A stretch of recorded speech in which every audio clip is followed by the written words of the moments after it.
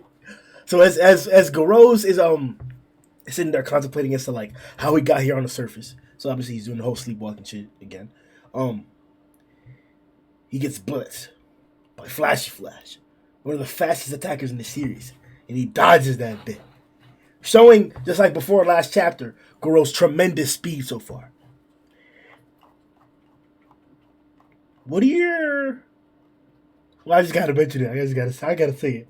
Since Matt wanted to spoil it a bit, I almost spoiled it a bit too, bro. And then Platinum blitzed them niggas, bro. Bro, out of nowhere. The best part of the chapter, bro. Evil Natural C was that thing, but bro, when Platinum blitzed, yo, I was like, what's going on? What's going on, yo?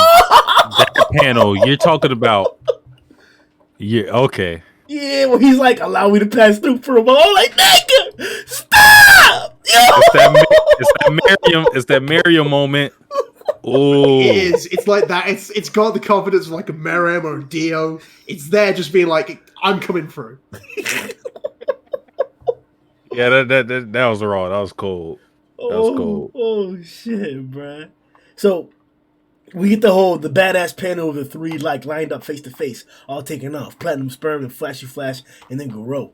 And beforehand, they're all talking junk. Flashy's talking about some like, oh yeah, I'm gonna take y'all both on, bro. I'm about to kill you. The Flashy Flash, or the S-Class hero Flashy Flash, with his superior techniques and shit. About to clap cheeks and shit. And then Platinum's like, y'all niggas are trash. You should have joined the monster side from the very beginning. Giving echoes and giving us reminiscent thoughts of the whole Monster King debacle or Monster King race that was going on before with individuals like Black Sperm, Garou, Orochi being the king, Phoenix Man, and maybe if you want to consider the other cadres, once they mentioned it, like Fear Ugly and Homeless Emperor. Sure, but primarily those three individuals were the first ones that we're talking about being the Monster King. So, not only reflecting on that, how'd you feel about this fade, bro? But first, the panel that you're referring to was, great. Like I said, it kind of reminded me of the whole Miriam thing, walking between Chairman Netero and Zeno during the Chimera Ant art. Just raw. Like, hey, I got someone to be. Like, y'all cool and all, but you ain't fucking with me. But they kind of is fucking with him. That's sort of the issue. It's still raw though. What kind of surprised me about Platinum Sperm is the fact that, given what he said to Garou, you would think a person of his caliber would be I don't know how to say this. You would think somebody of his caliber would not have so much pride in his race. And maybe that's because like he just believes that he's as strong as he is because he's a monster. But like I kind of find it weird that he still wants Garou to take the allegiancy of the monsters rather than putting the onus on like him as an individual, if that makes sense. You know what I'm saying? I don't want to interrupt you because I want to ask this before I forget it, and then you can add it to whatever you're saying. Is this supposed to be like a consistent like plot point? Is there like an actual hatred or a real physical disparity between humans and monsters? And is Garou like walking the line supposed to be like the biggest example of like this big storyline? Because I feel like I'm missing that, or I feel like we never really acknowledge that because we're too stuck in fighting or meathead stuff. But like, is that really the big underlying like portion here? That there are monsters and there are humans? I think when it comes to the monsters perspective, yes. They definitely have a hatred towards humans, and there's a difference between them and monsters. I think you can go as far as back, like just from the example I remember, Marshall Gorilla and my boy Armor Gorilla, when when he saw Armored Gorilla just chilling. You know, he had on his hoodie, his Frieza hoodie, you know, all white, little purple crystal. He's like, yo, Gorilla came up to him. It's like, yo, you're aligning with the humans doing what they do. Like, what are you doing? Like, it was just that thought of like, you're doing human like shit. And that's when it comes to the monsters, they definitely have a disdain to humans. I don't know if it is. No, I will say I don't think that extends to Garou because his thing isn't being a monster, it's being a villain, and there's a difference in that. From what we've seen, but going back to what I was saying with Platinum Sperm, I would expect someone of his caliber to. Okay, I think I know what I want to say. Like transcend races or a group or something like that. You know what I'm saying? Like I didn't expect him to have so much pride in being a monster.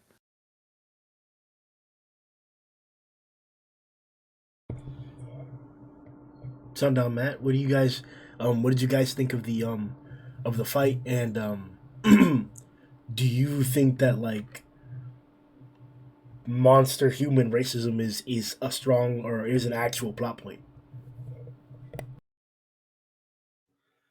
Fight was sick. I'm super weak to super speed fights. So when we get that panel of them just starting to ping around like off the rocks into the sky, I'm there for it. I'm super happy. Especially when it's like shown later on, they move so fast they look like stars and people think it's like a supernatural phenomenon. Like really not like a crazy One Punch Man fight or anything in terms of like what we see in terms of combat, but it's good stuff, you know? I was super happy with all of them. I love that like Flashy and Garou after the platinum moment was amazing, but Flashy and Garou showed up. Flashy was just brushing it off, and Garou being like, "Let's go then," you know, like it's so good. Like really builds them both up. But it might not be a plot point yet. I think it was just standard because you know monsters kill humans, so there's hate towards each other. But like as we've grown into it more, you know, monsters have shown that they think they are like the next step in evolution, like the superior species. And especially if we start to get into like the mindset of like, you know, not all monsters necessarily fully evil, like Monaco or like Mycoplasma and Electric Catfish, who were shown to love each other and like try and stay away from it. Like there's more to monsters than just violence and evil to them. Then that might be something that we could go into in the future as a future plot point. If like when humans come into it, like, well, no, monsters literally kill my whole family, so not really on board with just becoming friends with them. You know, I mean, like, even that was one part of when Guruguru went and infiltrated the Hero Association. He was like, oh, we just want to be friends with everyone, immediately just to betray them, go, no, of course we don't want to be friends with you guys. So I think that could be a future plot point, not one necessarily right now, but they could be setting it up with, like, how the cadres think and how we've seen like some of the lower class monsters are as well.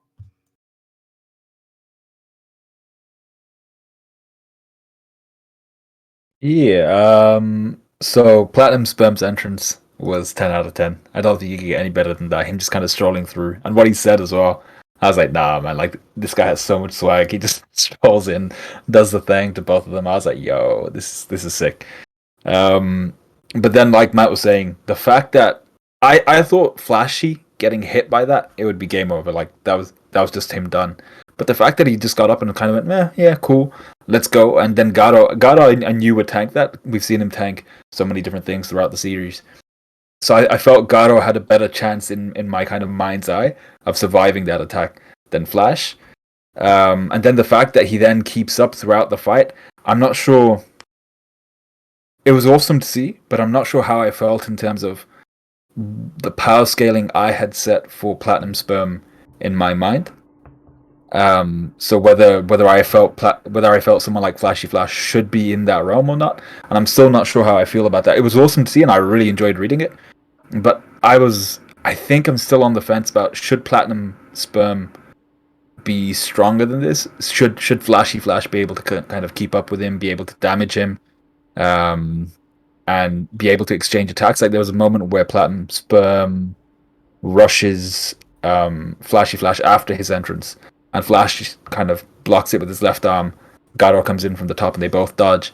And I was like, wow, like Flashy Flash is he's really not even just keeping up. He's fighting them on on equal grounds. So I wasn't too sure how. It was sick to see, but I'm not too sure how I feel about that from the perspective of Platinum Sperm because of how hyped he was and the whole Black Sperm entrance when he's crying and Metal Bat slaps him up. So that was my opinion on that. And then the whole human monster racism thing. I think it's kind of been there for a while. In the sense of the monsters have always said, like Matt was saying, they're the next step in that evolutionary process from a human to monster to whatever else is next. And maybe they're starting to see themselves like they even have a hierarchy where they have a monster king. So maybe they're starting to see themselves as kind of the rightful owners of the earth, a bit like how Vaccine Man was kind of like, yo, you guys are messing this place up. I'm gonna clear it up. So maybe they see kind of like how humans see the monsters as this affliction, this virus. They feel the exact same way about humans, which is, there's millions of these mofos and they're the issue, whereas we're the kind of solution to that. So maybe that's a bit more of what it's become, and you see a lot more of that from people like, Black Sperm, maybe even Orochi, all these types of guys. Homeless, I'm not too sure about. He seemed to be in that same kind of group, but his is more kind of vengeful because people made him dance naked in front of him. But yeah, so I think that's going to be a more kind of a more forward plot point as we move along. So there's a lot to discuss in the fight, and now that like Sundown pointed out, that's like the big elephant or the pink elephant in the room that like Flash is keeping up with like these two guys who.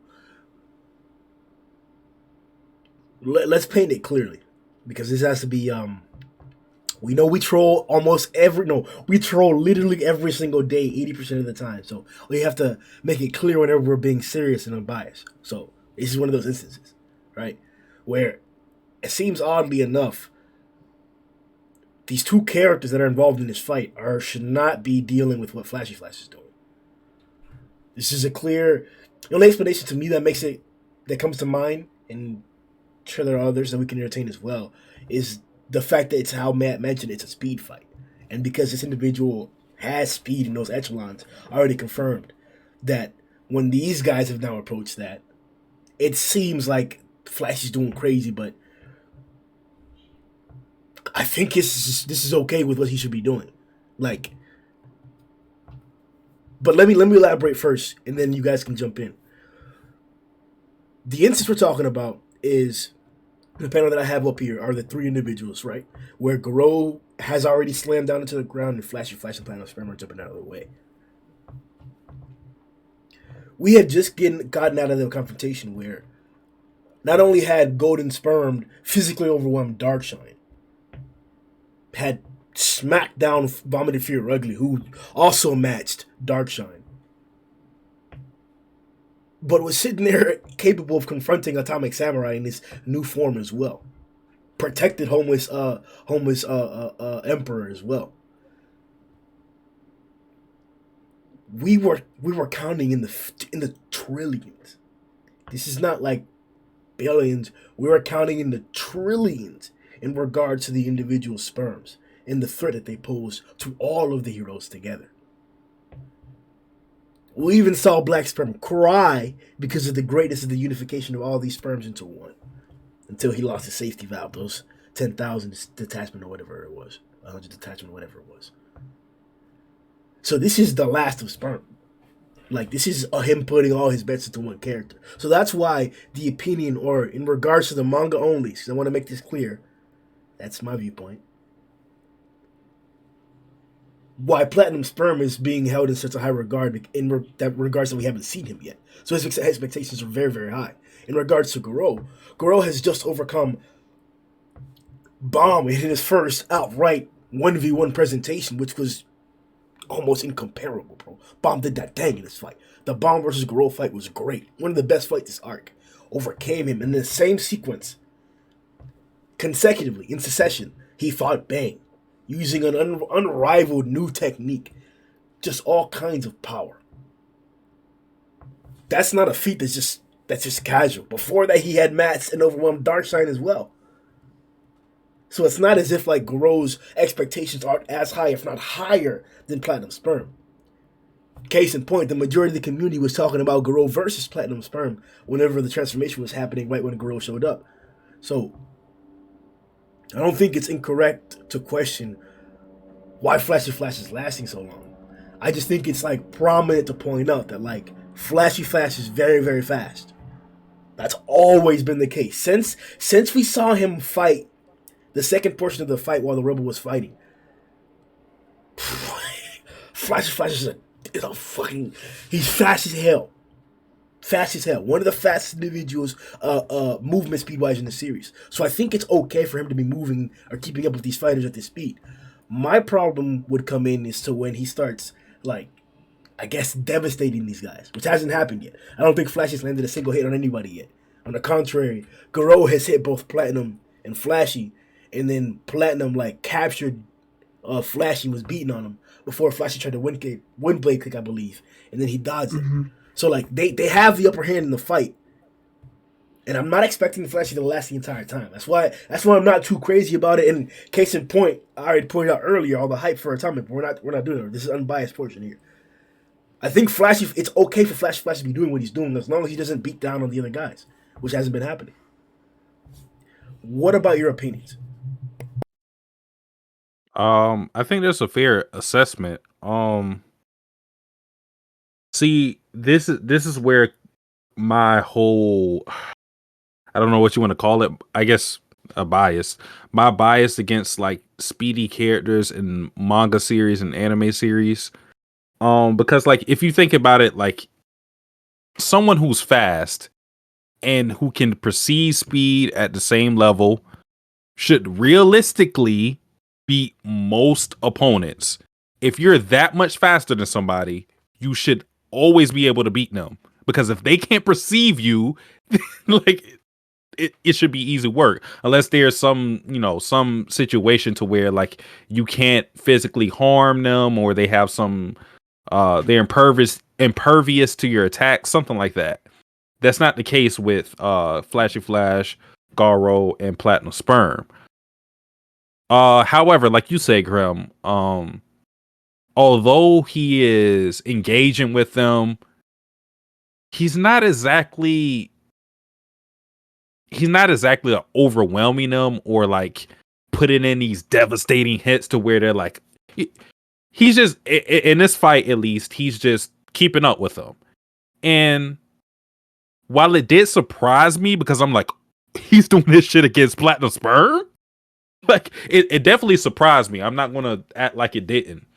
But, thinking about it in a objective lens, it kind of makes sense given that Flashy Flash is supposed to be the one of the fastest characters in the series. So, yeah, I think it's all right. Yeah, no, I agree with you on that, Grim. You made some good points. I mean, especially because if you didn't bring up, I was gonna that like the only time Platinum's been injured is by Garou. Like we've seen like actually Garou like Platinum and Flashy clash, but Garou is making Platinum bleed from his punches. He's like spitting out blood. I think like exactly what Satsuki said too. Like it's about the speed more than anything. The speed is keeping him in this fight, and the fact that he's like, we know he's such a high level speedster. The fact that he's actually holding his own in this fight is really good of him. But like, I don't expect this to be like, especially as they say in the chapter, he's lost his main weapon, his main form of attack he doesn't have anymore. So he will hold his own at least and keep him, if anything, he'll keep him busy whilst everything else goes on. That might be like why Flashy's here, just to keep these guys busy from each other in a way, kind of like not holding back Garou, but I guess instead of having like a full on fight with Platinum and growing as quickly, he's kind of like split between the two. It's kind of like so they won't end up fighting each other and being depleted from that fight. So like instead of them expending all their energy on each other, it's now kind of spread out at least. Like some goes to Flashy, some goes to Platinum Sperm, some goes to Garou. Yeah, definitely. But I'm fine with this fight carrying on as long as it needs to. Yeah. Yeah, I think the points you made, Grim, were good in the sense of, so long as he's not out matching both Platinum Sperm and Garou, we're good to go. The fact that he's keeping up isn't exactly it's not a huge surprise, but it was awesome to see, and I really liked that the fact that we saw that. But I think what still surprised me was within those exchanges, he would have still been capable of like blocking attacks from people like Platinum Sperm, and it might just be a personal thing for me where I think my expectation of Platinum Sperm was so high that seeing Flashy not block it once, but what would have then been throughout that kind of panel where you see all the geometric shapes and stuff like that, probably blocking his attacks 10, 20, hundreds of times. So that's kind of more where my surprise is coming from, where I was like, wait a sec, he can not only can he keep up with Platinum Sperm, but he can also defend against Platinum Sperm, which is kind of where I was a little bit like, is that? I agree, bro. Like that's what I'm saying. Like there's a clear disconnect there. It's still there, and that's the only thing that I clearly see is the bridge between them. The fact that like he's not really hurting them, but like case in point, Platinum Sperm was made for King. What? And Flashy's fighting the person no matter how long you've studied in the school of Flashy Flash cocksucking, you can't suck Flashy hard enough to believe that he could fight King. Like They have a school for that? You can't be that good of a Flashy gobbler. Like How'd you get to that you school? can't gobble that much Flashy cock. And like no, there's nobody out there who believes that Flashy Flash can deal with what King or Saitama can deal with. There is no pretending like that. Like sure, some niggas. Or let me take that back a little bit. Let me reverse that. There are niggas out there in Discord that have been pushing Flashy Flash versus Orochi is a toss up. I've seen it. Put it away. Disregarded it. I'm sorry, I just want to quickly say, you went from making a super valid point of being like, Flashy, to be fair, he's like this, and then you just turned to, so the school, they've got a school just for sucking him.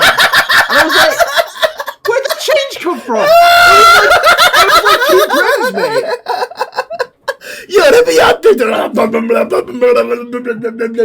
just sucking Flashy off, bro. Just someone's just memed you. That's gonna be all over Discord for the next. That's it now, ladies and gentlemen. We got him. Yeah, I mean, I don't encourage it, but kind of encourage it. Go ahead and do it. What the fuck, bro? No, that's Flashy, man. That's what they do to Flashy, man. That's what I'm saying. So, but that's the getting back to the point. That's the only bridge for that clear disconnect, because that's clearly what the story just implied, that Flashy Flash can deal with what King has to deal with, and then the actual events or occurrences or the feats also don't correlate. Like what Platinum Sperm has been doing would not be enough to beat King. Would not be enough to compete with King. We just saw King beat 2 Cadres at the same time in an instant, man, in 0.4 seconds. Like Sperm can't do that, man. He literally didn't do that. 2 individuals that are cadre level right there, he didn't beat them in 0.4 seconds or 0.3 seconds. Like Sperm's feats do not equate to what King can do or King did. So Flashy Flash being comparable to Platinum makes it seem like Flashy should be up here, but he's not.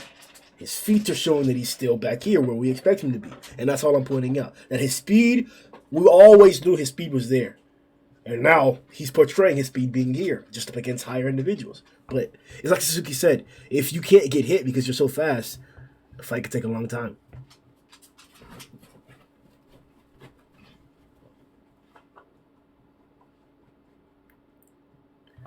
So now, what was your favorite panel in the fight? Ooh, favorite panel, dude. Let's see. Of the fight. Of the fight. Let's see. Because the fight, is it split in 2 or is it just that first one? No, yeah, it is split in 2.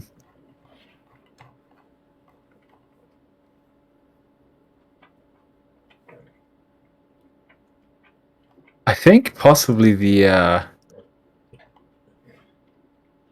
Yeah, so my favorite panel has to be the after Garou unleashes his monster calamity God Slayer fist. The page after that, where he's just kind of posing and you see Platinum Sperm and Flashy Flash in the back having just been decimated. How he's talking about, dominating this world as the absolute evil. That is a sick panel. You got blood splatters all over the place. That looks sick. I think it's page 40. In order to dominate this world as the absolute evil and beat down humanity into an abyss of despair.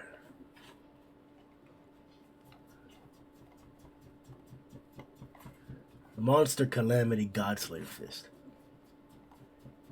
Are we getting too crazy with these names, though? It's One Punch Man, mate. No, there's no too crazy about it. It's fine. I mean, that's one of the more vanilla names we've heard so far, as opposed to Bang and Bombs combinations, dude. I mean, there's like in the bit before, you've got like not Fool's Path Mountain Range Fist, not Poisonous Ogre Fist, not Lone Fist of Prosperity. There's all kinds there. That's not like, and we know that there's more than this. We've seen the tournament. There's crazy ones. There's the Psychoanalyst Fist. It's not like there's a Therapy Fist. There's like a Spicy Fist. Like Godslayer is far away from like the furthest weirdest thing One Punch Man's done. It's set bars. It's gonna take something crazy to beat what One Punch Man decides is weird.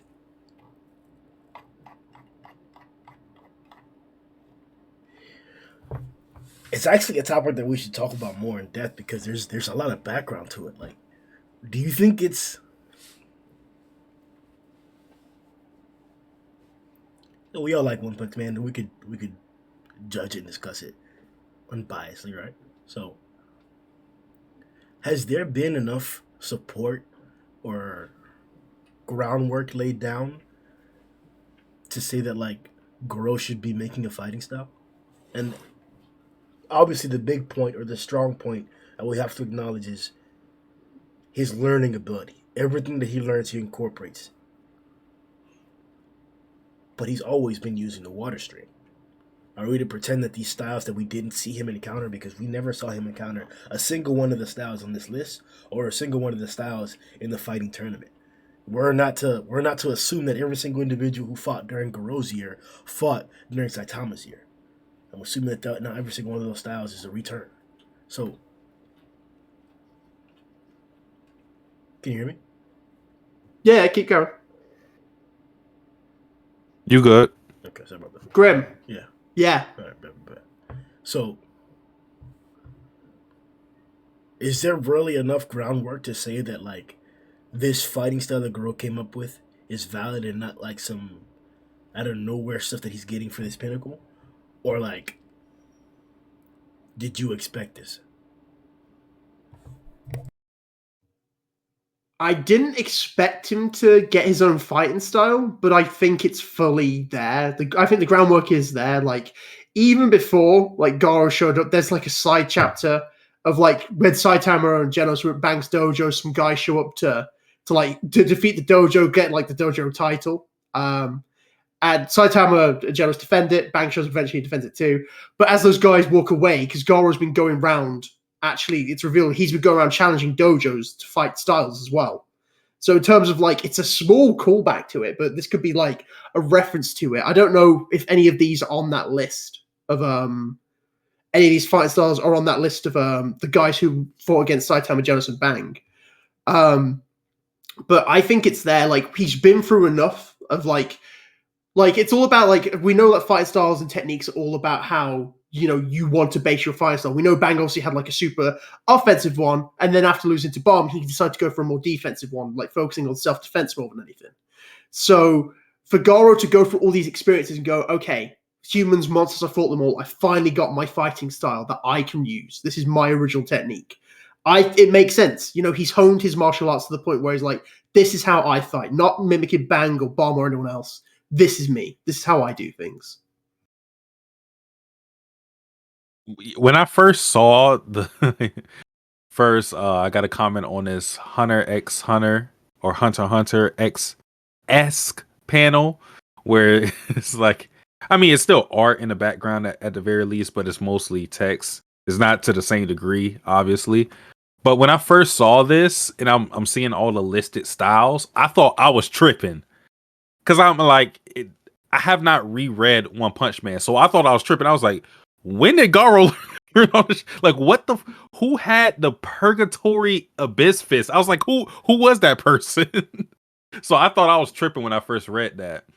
But like Matt said, I think it's within the realm of possibility of Garou being able to achieve what he achieved in this chapter, given who he is and how many people he's fought. He fights anybody that's in front of him. So it makes sense that he would incorporate techniques from other people and come up with this. So I don't think it's an issue. I do wish it would have been opponents that we saw him fight on screen that he took these things from. I mean, but that's the only complaint I could really give it. You know, like I said, it makes sense. It goes with it's within his character, and it follows his trajectory. Sorry, Matt, did you just check up who had the Purgatory Fist there? I tried. No. Okay. No. I wasn't sure if that was like Suiryu's technique, that's why. Alright. But then it's like Dark Void, so yeah. Yeah, his was Dark Void. So in terms of the fact that he has his own style now, I was super cool with it. I can't say I was expecting it or even had foreseen it coming up. But I think kind of the lore for the martial artists we have in One Punch Man is you get to a point where you've reached such a mastery of a previous martial art or something that you'd been learning that you kind of come to a point where you have to establish your own martial art. Like Bang, he had the exploding heart fist, was it? And then he had the water rock, something so you know which one it is. And then Bomb has his own martial art. And then the tournament, we got to see everybody else who had each of them, like the kind of Aryan-looking dude, he had his own martial art. The previous student of Bang, I think he even had his own martial art. Everybody had their own separate martial arts, and they were representing themselves as masters of that particular art or that style. So I think that's kind of what it's been set up from the beginning in the sense of mastery equates having your own martial art, and your journey as you're going through learning martial arts is eventually you'll have to come up with your own. And Garou, it's been set up from quite a while ago as well, in the fact that not only has it been shown to us that when he first defeated everybody in Bang's dojo, he ran over and he opened up that secret vault with the scrolls showing the exploding heart fist, and he learnt it visually. He didn't ever practice it or anything like that. He literally just looked at it and said, I'm going to keep this for later, and when I need it, I'll use it. And then he could have done the exact same thing at the tournament where people were displaying, masters of their arts were displaying how they performed certain techniques and things like that. And he was like, cool, I'll store that for later. When he fought against, was it Watchdog Man? Mm-hmm. He did the same thing there. So I think it's kind of been showing that, all right, he's accumulating all of this knowledge, and now he's reached a point of mastery, kind of culminated by the fact that he just beat Bang. He's reached a point in mastery where it's like, all right, I have to have my own martial art. What is it? And it's probably a combination of all those different things he's learned throughout the course of the series. What do you think that says about his character that he's now trying to establish his own unique style rather than just copying other people?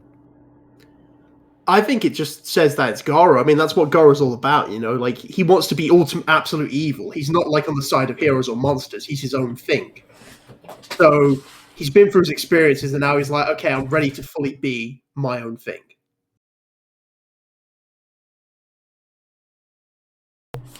I don't know exactly how I should feel about, like, Garou deciding to make his own fighting style. Because I can agree that the evidence is definitely there. You just have to accept it as the evidence for it, like you've been saying. One of the best pieces of evidence, I would say, or best examples of what Sundown's claiming is, like, whenever he canceled the Whirlwind's master, his Whirlwind, he canceled Bomb's Whirlwind. Like, we didn't even know that would be a thing. Didn't even know that was a thing. Bomb probably didn't know that was a thing, and he got canceled. the master, the creator of that fighting style. So it's not only shows that he showed mastery of it, but then he can also counter the very same technique. He knows its weaknesses. That's how in depth he understood the technique from the few grasps, from the few times he saw him.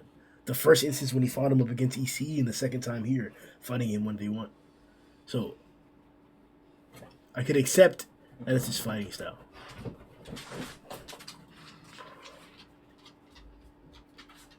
I'll let you guys go before I ask my question. Go ahead. I don't have anything else to add. Yeah, I've said my bit, so. Okay. Yeah, I think same. Earlier in the staying on Garou, this is the last point before we go on. Earlier in the Discord, I saw somebody post a panel of God, and it was the moon, and we know how we see the instance there, and it was during the Tatsumaki fight. So it makes sense as the claim that we've made and that we've been seeing consistently now that whenever we see panels of God or the moon, it's God looking down, especially because of how it looks like a literal eye in the sky. So we see a panel of the eye in the sky in chapter 155. At the beginning of the monologue of the narrator when he says that day in particular. Is it safe to say that God is watching this fight? And if it's plausible or probable or possible that whoever is waking up underneath in the lava right now, whether it's an elder centipede, a centipede, or OT, whatever it may be, if that is awakening because of God, could God boost Garou? Could God boost sperm? Is Flashy evil enough to be boosted? He's a murderer. He's killed, whether it's righteous or not. And he doesn't tell the association about it. Does his maybe lust for power? Maybe his nonchalant attitude, or maybe the fact that he doesn't care, his questionable ethics. Could Flashy get a boost? Is it plausible? Is it reasonable that the person or the thing waking up underground in the lava right now is because of God? And if that's the case, could Garou be given this question? Would Garou take the question? Would Garou say yes?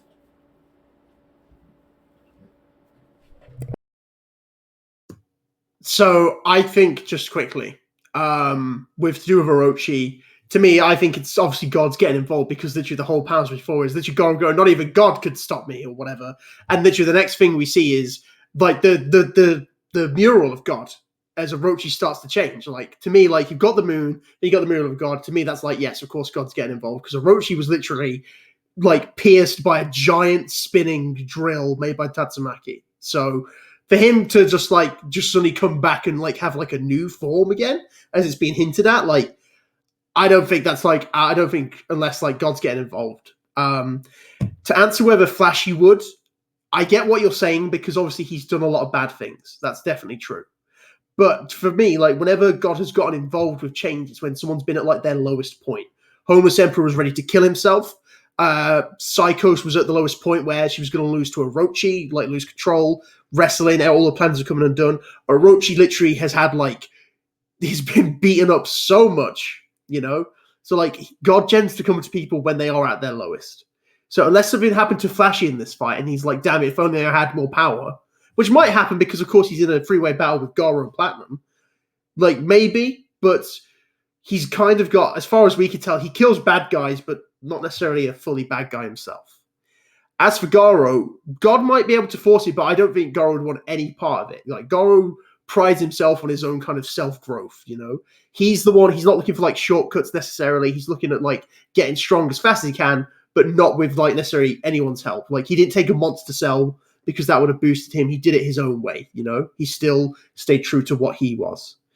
So God, to me, is involved with this, but unless he like kind of forced himself on Garou, I don't see him getting involved with Garou.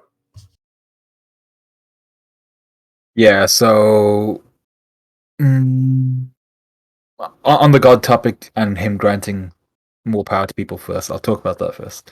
So for Garou and whether he'll grant abilities to him, I think God's kind of MO so far has been instill power in someone, and that person then has to instill fear or kill humanity to an extent. So we've seen that intention in Psychos, we've seen that in Homeless Emperor and things like that. I'm pretty sure he mentioned it a couple times in terms of how he had a beef with humanity. So Garou himself hasn't actually killed a human yet. So I doubt God would be like, I'm gonna give you this ability, considering you seem to have that kind of that state of not wanting to kill humans. That's what we think about Garou anyway at the moment. So I don't think he's going to boost him. Flashy, I wouldn't say he's necessarily thirsty for power. He seems to just be a very black and white type of character. If he sees any hint of evil, he'll just kill whatever he thinks is evil, whether it's human or monster. So I think if he saw God, it would be on sight. Now the thing I was a little bit... No, he attacked multiple heroes, and if they would have been trash, they would have died, right? Who did he attack? Saitama and Blast. If that wasn't really Blast, or if that was like some weak ass Blast, or if Blast was trash, and if Saitama was booty, he would have killed them both, and now he would have just been like, "Oh, they're dead." The Saitama shit is the biggest thing you can use against Flashy Flash, because like considering who he is, I don't know if Flashy Flash knew who Saitama was, but still, we know who he is. Like as a Class B hero, that's fucking wild to attack him like that. He attacked him twice. It was twice. Yeah. I'll That is test it. crazy. I'll test it by pull my sword on him. That is wild. So the Blast one was when Blast was behind him, and he couldn't identify whether it was actually Blast or not, and he wasn't sure whether he was like friend or foe in this situation. I mean, this dude just turned up out of nowhere, says he's Blast, a hero which no one has actively seen. I don't think Flashy has probably seen in his entire life. So you blitzed his ass? I mean, he was in the depths of the Monster Association. A dude comes and says, "I'm the number one hero," and you're in the middle of the Monster Association. I'd be like, I don't think you are, buddy. To be fair, we literally saw a monster like this confront King. Right. Yeah, exactly. Yeah. So I don't really have a defense of Saitama. Flashy was just being Flashy, but the Blast on him, it's like, yeah, I think most people would be suspicious in that context. Now with the, I still wouldn't blitz him though. Right. Sorry, the best part of that is when he just tries to ditch him in the middle of the Monster Association. He runs away, and then Saitama's like, "Cool, let's go," and just keeps up with him. Yo, this nigga's shitty. This nigga's shitty, bro. What a guy, bro. But then the other thing, you were talking about God instilling power in everyone. But what was the prophecy again? Because it looks like Orochi has extended, whatever he's become, this kind of muscly mass, has extended over to that kind of that altar where there was that prophecy about the sacrifice and being capable of being like a vessel for God or something like that. You know the prophecy, Matt? I'm gonna find out right now. But just when I find that, it's something I'd like you guys to quickly check, because I've just noticed this and I don't know if I'm being stupid. So in this chapter, like every time we've kind of seen the moon, it's like an eye. Jerry just watching over everything, yeah? Look at the first time Saitama's on there. Is the eye like kind of focused on Saitama? Like What page? Literally the second. So it's where like page 2. Yeah, it kind of does look a bit like it. Yeah. Because normally it's focused on like generally everything. Stop. To me, that I looks see like what it's you're like saying. looking more at Saitama. Stop. That's the angle. We see it all the time. That's no. I know, but what if he's like, this is the guy? I can see Grimm getting hyped in the back of his mind. He's like, "Oh shit!" Yeah. If that was really, if he really recognized, he couldn't, bro. He would have to bomb the Earth. He would literally have to bomb the Earth. All I'll ask is like, let's keep our eye on the moon. If it's ever a shot of Saitama on the moon, like the same panel, can we just see where it's looking? That's all future. If it keeps happening, then Matt, come on, bro. You know you want that. I want that. Bro, if God recognized Saitama's power, he would destroy the Earth immediately. Come on. Stop. But wouldn't that be the ultimate irony? I think Matt's like hyper focus on like the direction of the moon's eye is warranted just because of us looking at the moon before the whole God reveal was also kind of like, at least at that time, a reach by us, by other people. People were like, it, though.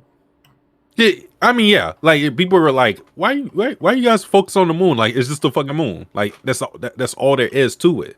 But you know, now since we got that reveal, I think looking at something like the focus of the eye, the iris, whatever you want to say, that's something that we could pay attention to now.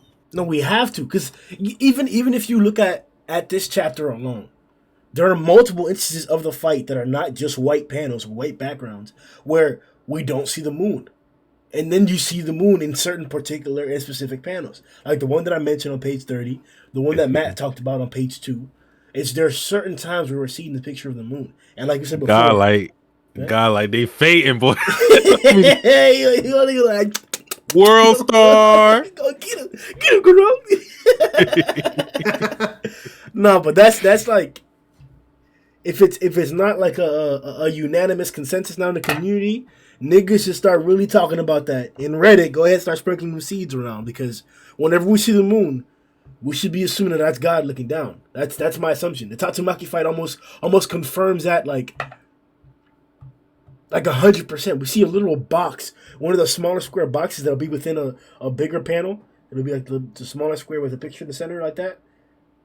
The moon was there. And Tatsumaki's sitting there fighting. Like, why do we care about the moon, man?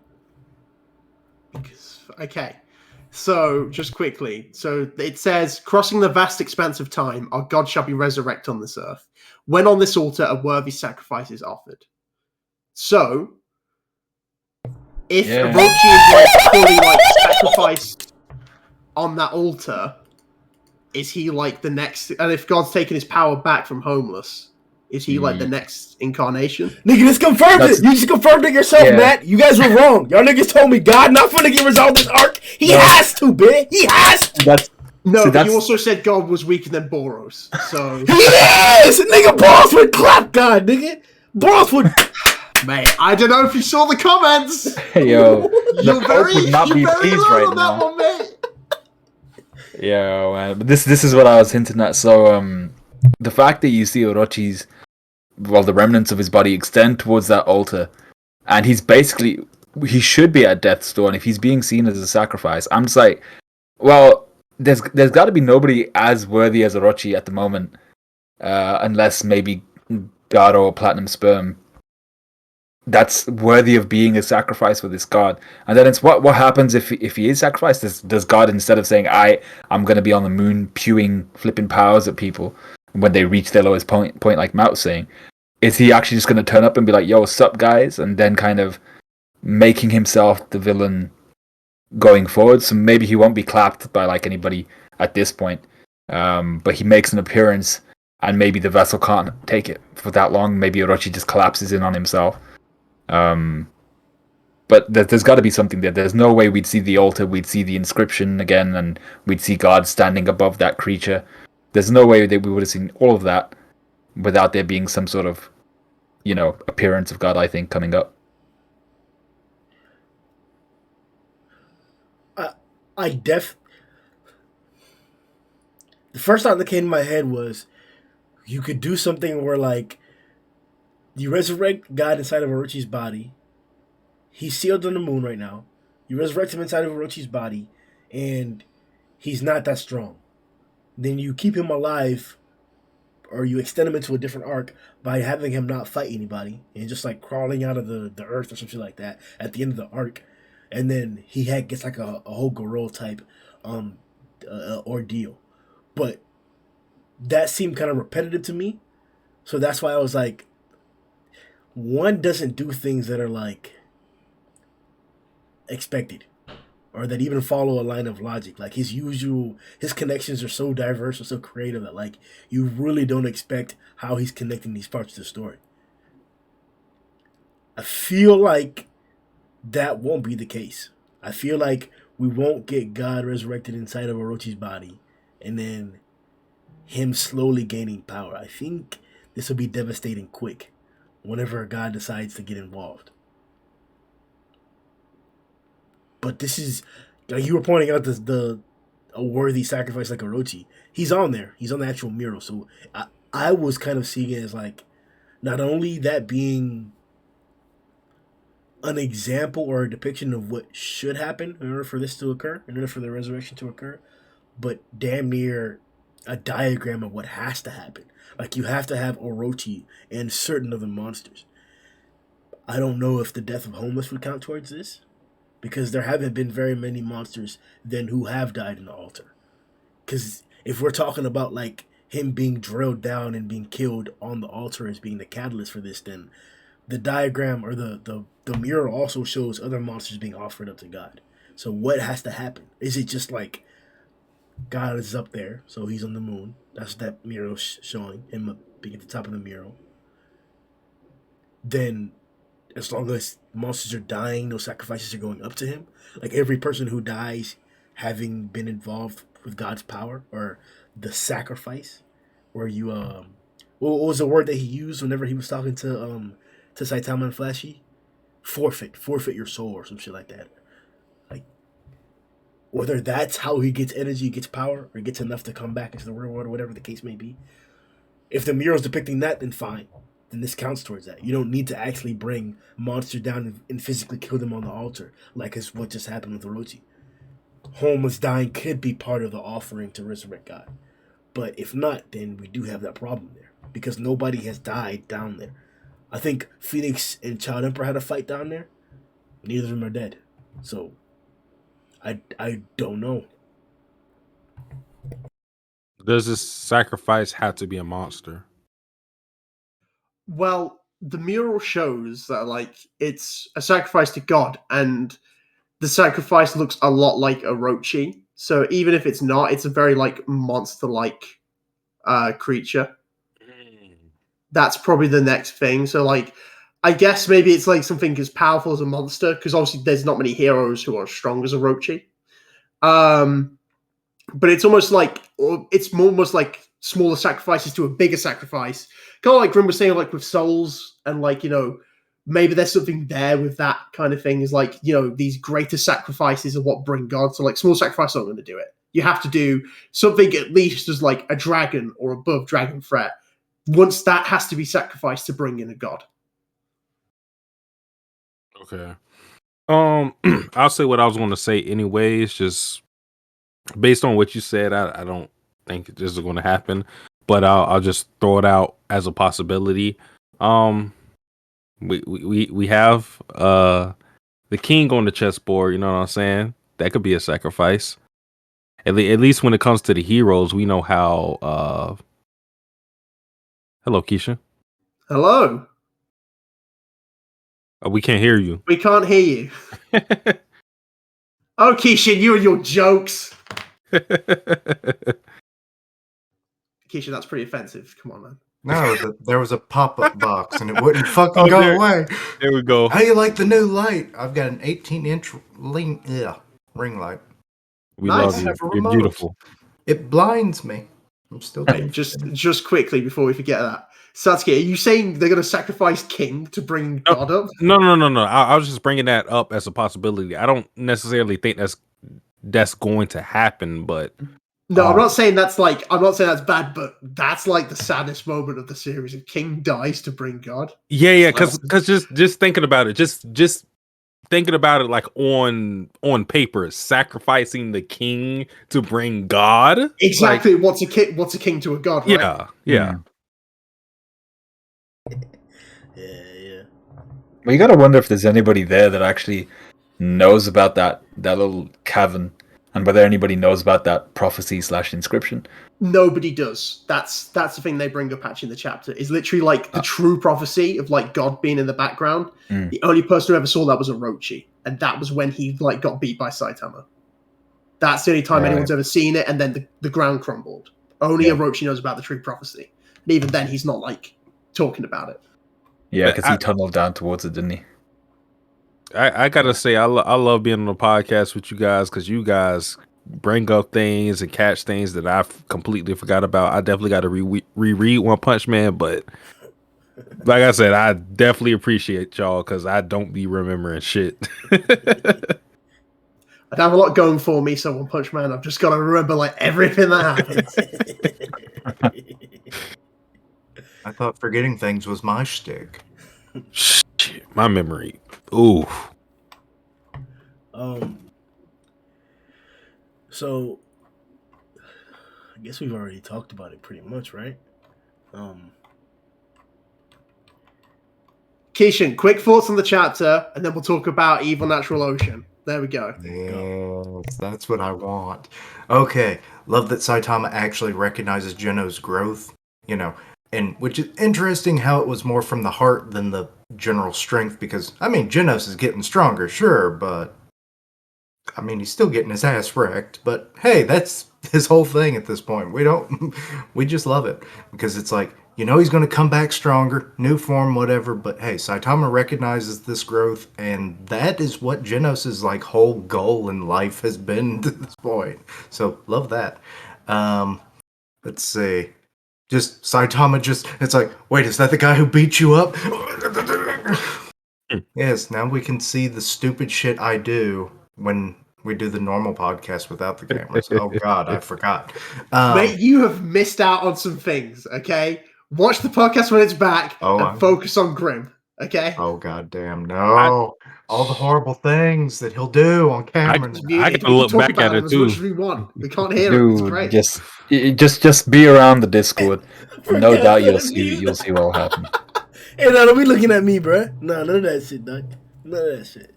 I was eating this shit there. Oh we can do all kinds of things now. If this is how we end up doing things from now on. Oh, let me turn off my camera then. Oh no! Yeah, none of that, bro. All I can say is it's a good thing that I got the light when I did that. Shit. I actually forgot we were going to do the camera thing. What do you think of the fight? It was sweet.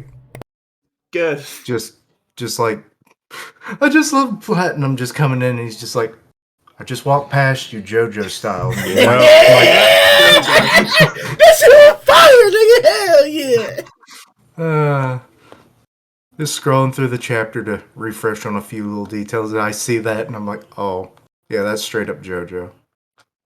It would have been great if Murata had actually done like the JoJo font for the sound effects. That would have, I mean, hell, someone could probably do that as a meme.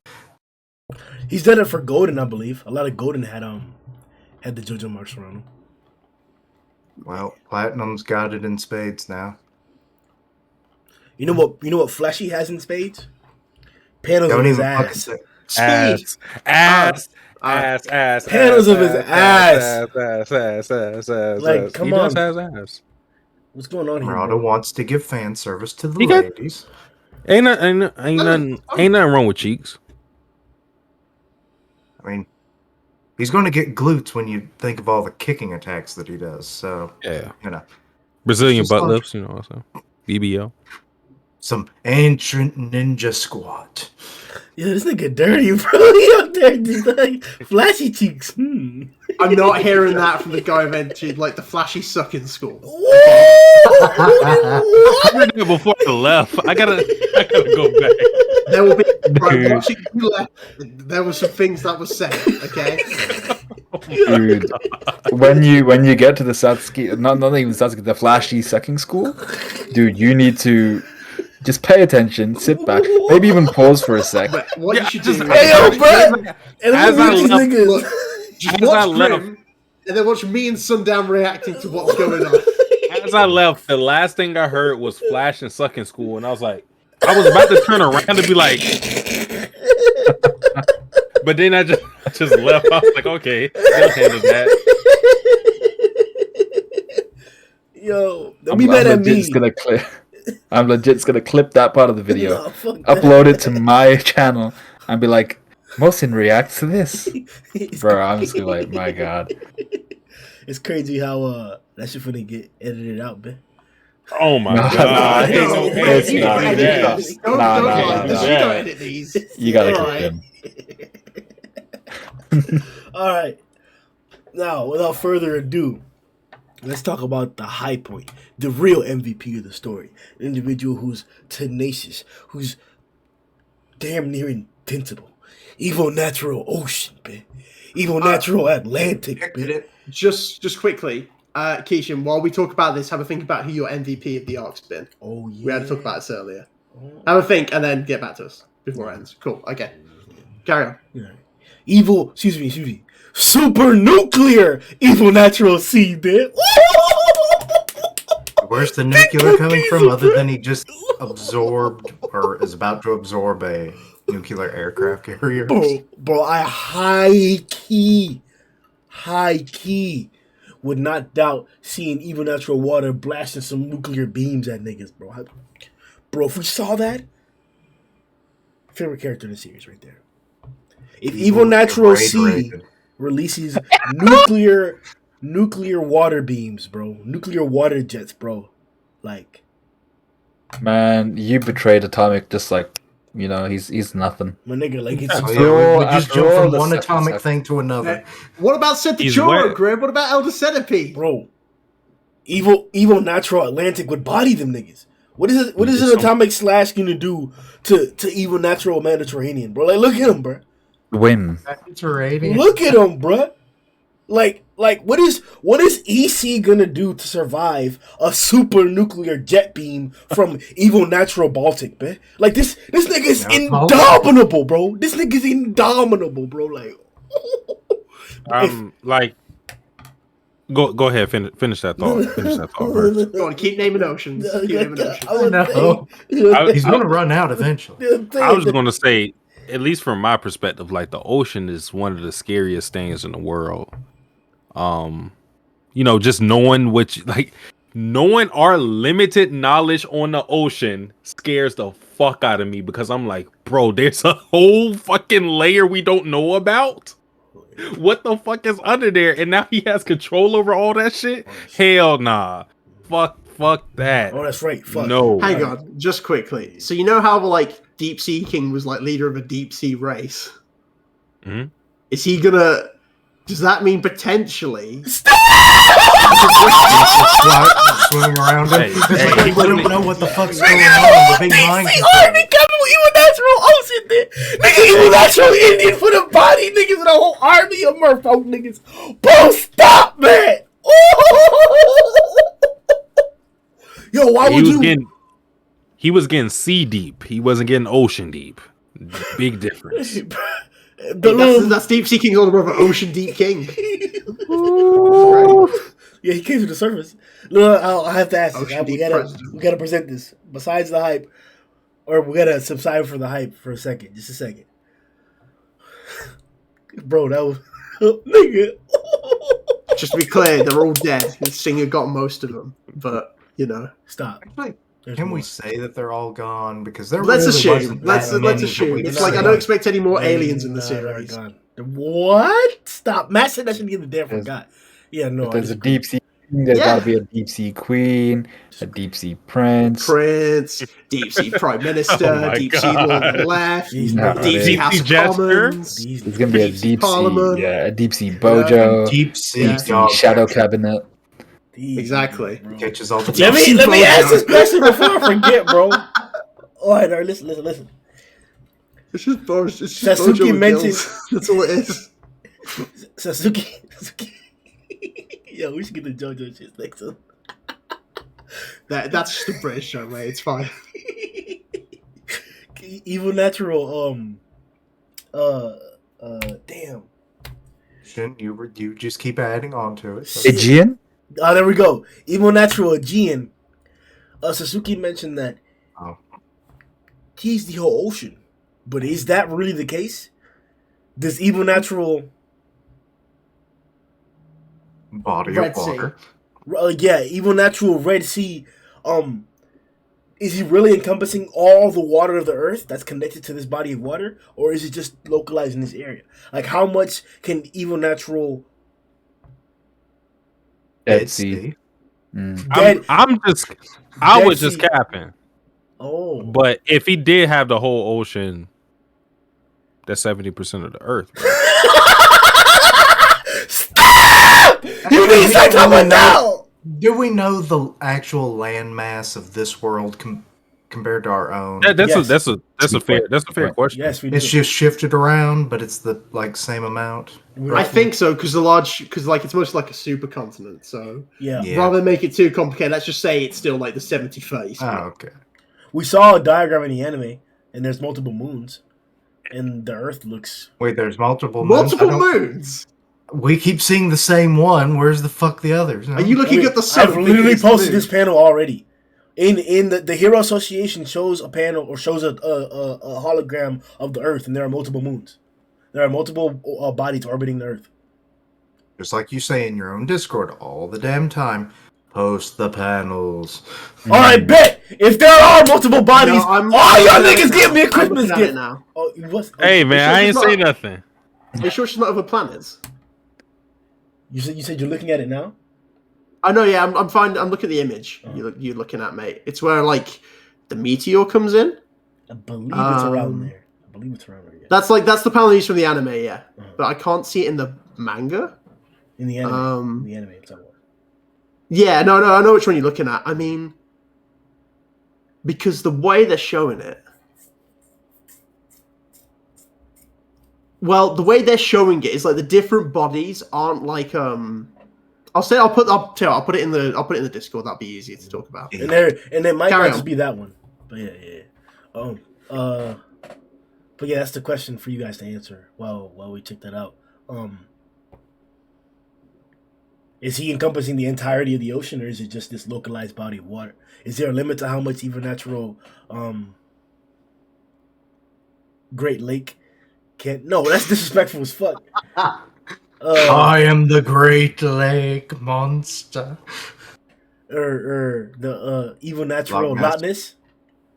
Yeah, because that's a lake too. Though. Sure. Okay. We're going to lakes, but okay. Bro, damn, no. Somebody pull up a whole list of oceans, bro. We're not moving forward until we find his next list. Right, this is your thing. No, you're right.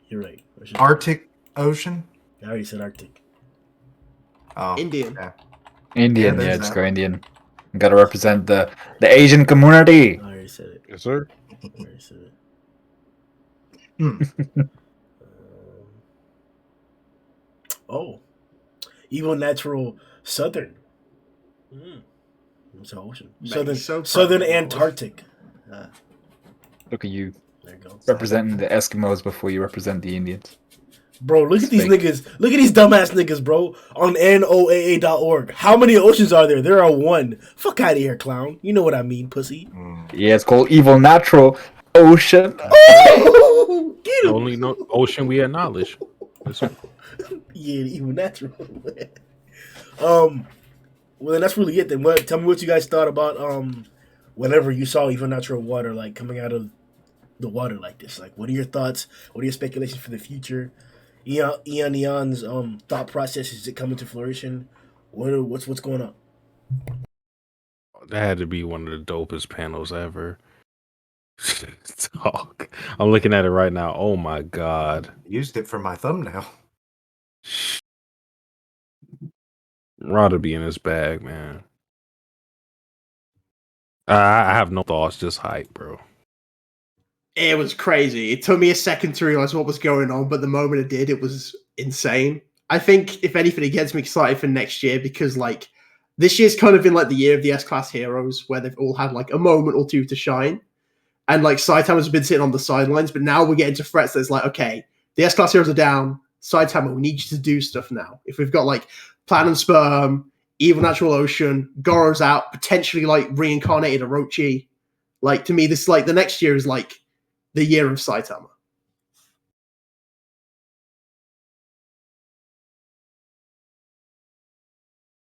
Dude, when I saw this, I was like, this is probably one of the... Because how long has it been since... I'm not sure who first mentioned it, whether it was Kishin, whether it was somebody else. We've been thinking for a long time that this could be a possibility. Maybe even before Tatsumaki lifted up the rocks from the shore, and we saw kind of like what we thought was a tsunami in the back. We were like, hey, wait a sec, could that be? And now it's quite literally that could be the case, where this dude can just roll up and possibly just be tsunamiing half of where Saitama and the rest of them are. I mean, just look at each eye. It's like the size of almost 3/4, maybe the entire nuclear carrier, and that's just one eye. Each eye is as big as that, and we were getting from like a human-sized eye. We were getting him punching holes through swords and things like that. Well, this guy's going to be pressure washing the hell out of these people, bro. He's going to be cleaning the hell out of their front porches. This is going to be crazy. Gundam for him. There won't be a front porch. There won't be a house. It's going to be crazy. And I noticed, I realized what was happening as soon as like they switched over to the ocean. I was like, oh shit, we're getting it. And I was not disappointed at all. It's going to be sick. And the thing is, I have no idea who can actually do anything besides obviously the One Punch Man himself and just kind of destroying everything. But I have no idea who else who could solve the situation right now. I'm hoping we get other characters. I'm hoping Saitama's not the one that deals with this, and I'm hoping that even Ultra Water doesn't get downscaled into fighting Garou or Platinum or any of them niggas like that. Like this is a whole nother level. This is not their fight. This is not a hand-to-hand combatants fight. Like you need something else for somebody like this. Like, do you think Metal Knight will rock up at all? I'm hoping that Metal Knight, Rover, Blast. Shit, damn near Orochi.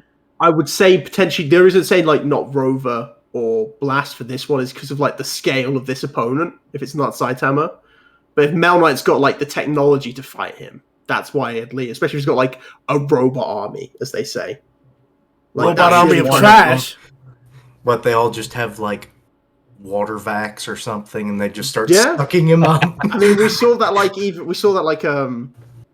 Child Emperor could freeze him. This nigga said a So water he literally vac. like freezes the ocean or something.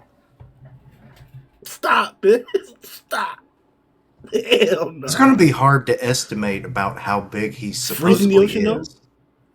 That could work, but we've seen him kind of be able to break out of that too. And this is salt water. Where's the oil? This would also This be like won't freeze as easily. A nuclear carrier. What if they just blow that That's up? not enough. What? There's It's not just enough like a oil liquid nitrogen nuke on use. any of those jets or on that carrier to protect him from freezing. Especially, that would actually be the weakness. The larger he is, the more... It's because it's salt water. Salt water has trouble freezing? So it still freezes. But it won't freeze as quickly. The biggest concern is going to be the amount of water. It's so huge. The amount of kind of energy it's going to take to freeze that is going to be way more than what Child Emperor used. Yeah, that's true. We don't even have a method to freeze even in water like that. Yeah. I mean, he did just say have he has ice other bombs. weapons. He did say he has other weapons, but he did say that wireless or radio weapons are not in his arsenal or something like that. You know what would really like blow me out of the water? Would be if after all this time we finally get some element of seeing Evil Natural Water being cognizant, because I think part of the menacing thing has been the fact that he's not said anything, the fact that he's not been shown to be like a thinking character. But if we finally get, like, let's say Evil Natural Water rolls up and says, I'm gonna kill y'all, imagine I would just shit my pants. But oh my, he actually said something? That would be sick. So I'm kind of waiting for that moment where maybe it's even a god thing where he's given cognizance. That would be at the top of my list of like oh shit moments. Bro, if if Evil Natural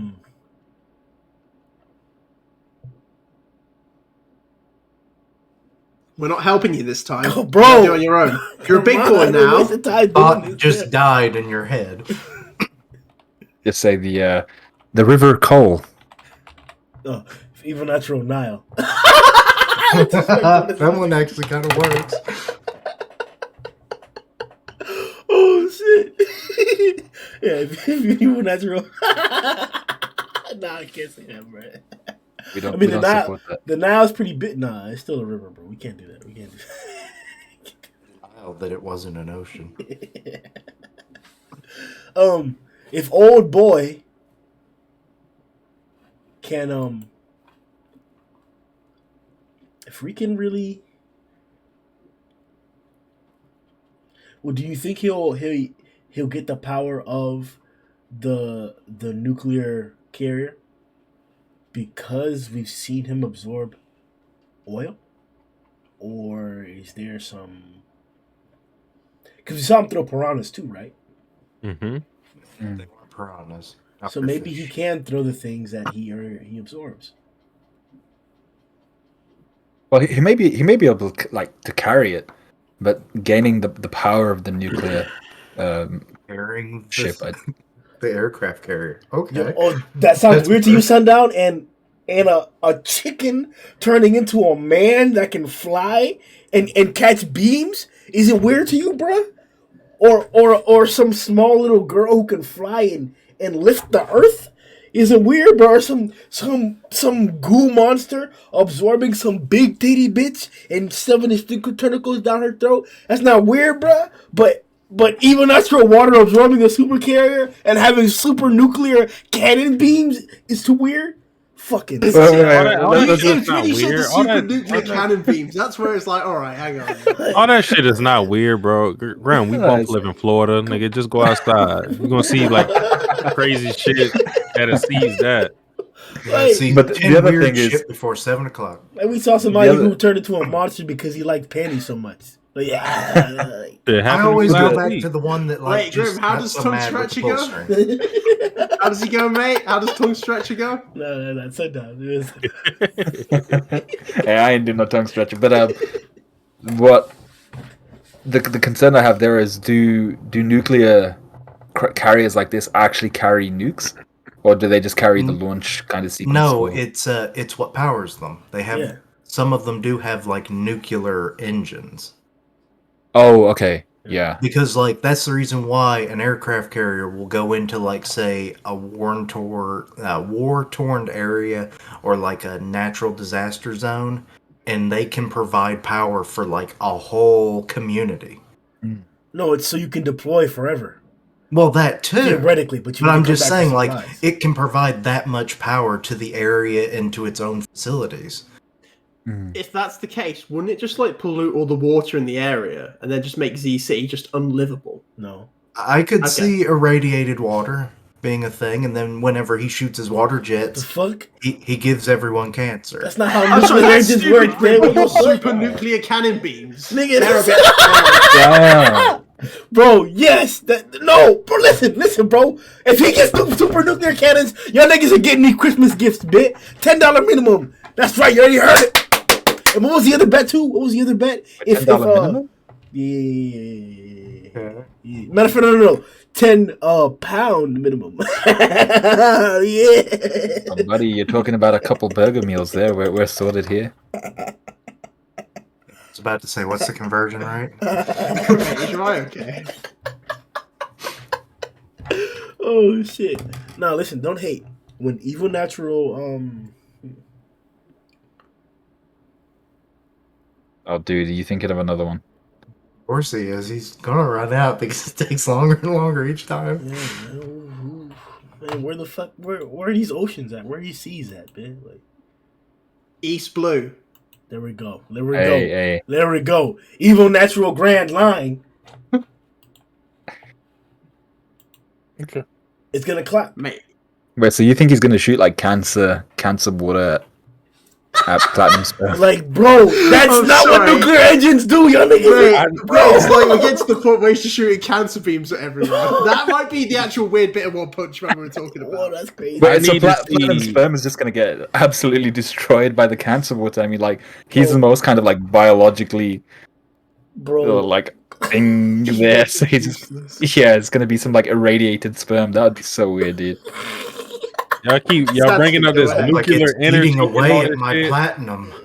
All even natural water need to do is go to McDonald's. Get the McDonald's Sprite. Oh my god. The McDonald's Sprite. That's okay. He'd be glowing in the dark, dude. Isn't that the one that makes you pee green That or shit some is sick. shit? That'll melt your skin. oh shit. Oh shit. Alright, so we've talked about how Genos is the MVP of the series, regardless of what Keisha wants to say. Hey, what does Kishin want to say though? Keisha, who'd you, yeah, the Sark, who's the MVP? For this chapter, or wait, is it just for the chapter or for the series? For the arc. The arc. Whoa. This arc. Whoa, Oh, bro. the arc? Okay. That's Okay. Saitama. Yeah, I was gonna say that. Like, We'll throw out a couple ideas we had. We were thinking of who was it? Tatsumaki, Genos. King, Black Sperm, Atomic. Well, one of us was thinking Atomic. Whoa, no. All of us, man. We all unanimously were like, yeah, Atomic do that thing to niggas this arc.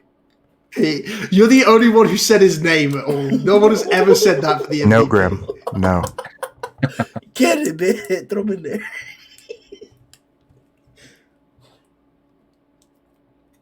I think that was mostly it. I think that was like the main ones who narrowed it down to those four, right?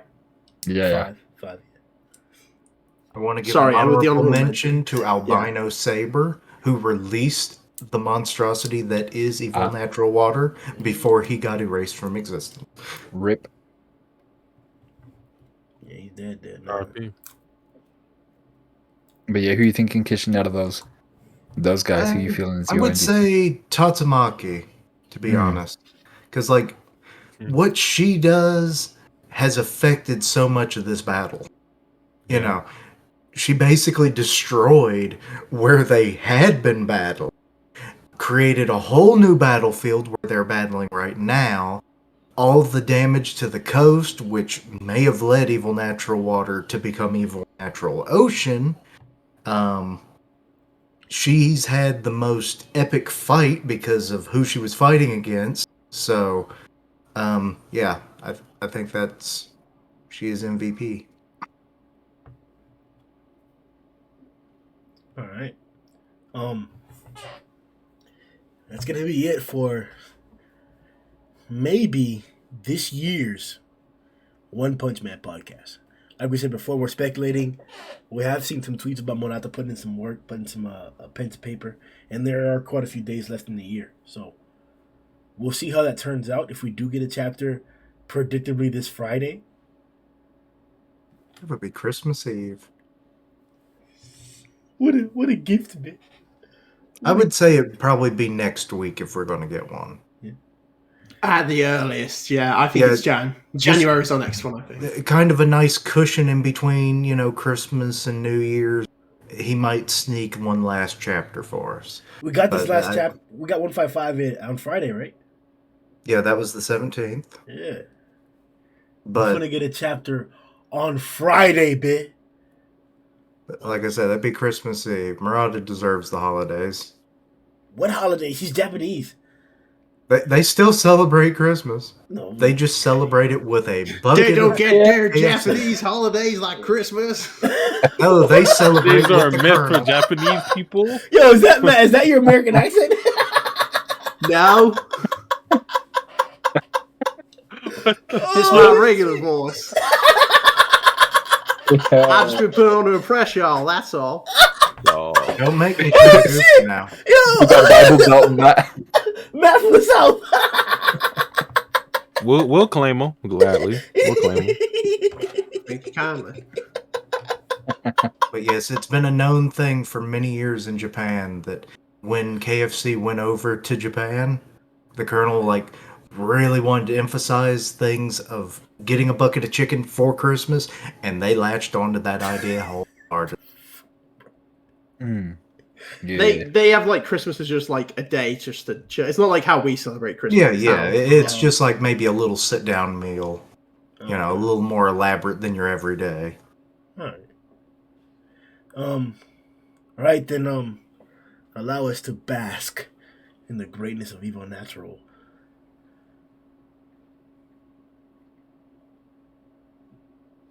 Come on, bro. It's the last one. Help. Come on, bitch. Evil natural diet Pepsi. I got you. I wouldn't You swim good? in Yeah, that. Evil even not just natural right. goofy. I would not swim in that. Evil Natural, the ocean from Berserk that kept him on the ship for 5+ years. Oh. What the Lord. fuck are we talking about That's with that? evil. Huh? That's evil. Evil Natural. And I will help you. Let me yeah. find something. Evil Natural carbonated ocean. Oh Covered it. shit! Just go for the Black Sea. Oh Ooh. Wait, did we do that one already? no. No, we like did we the Dead did. Sea, Red Sea. Heard that Oh. motherfucker salty. Yeah, Evil The Blue Natural Sea. Black Sea. Okay. Even natural Ooh, boost. Caribbean Sea. Nigga, the Bering Sea. Nigga, it's a whole bunch, dude. Wait, he's teaming up with Jack Sparrow. Stop. Stop. Mate, the deep sea When folk and hand Jack me a Sparrow are gun, gonna I'm come going out of the to kill ocean that together. All right, so yeah, hop up and bask in the greatness of evil natural Caribbean Sea, or evil natural Okhotsk Sea. The fuck is that? I've never heard that one. Something tells me you just That's murdered that. feel like that. that's like a Japanese That's sea that that he sea, said bro. wrong. That's that sea. That's how it's spelled. That's how it's written. That's that sea. That's what it is. It's Sure. Okhotsk. It's probably super up north, bro. This is the longitude latitude 14610 east, 4650 north. So for y'all niggas who are trying to go there you go. I'm not Nami from One Piece, goddammit. I don't know what those numbers go. So we'll see y'all boys next time, man. And Merry Christmas too. Yeah, that's right. Merry Christmas. Yes. Happy Merry holidays, Christmas, everyone. Merry Christmas. Yo!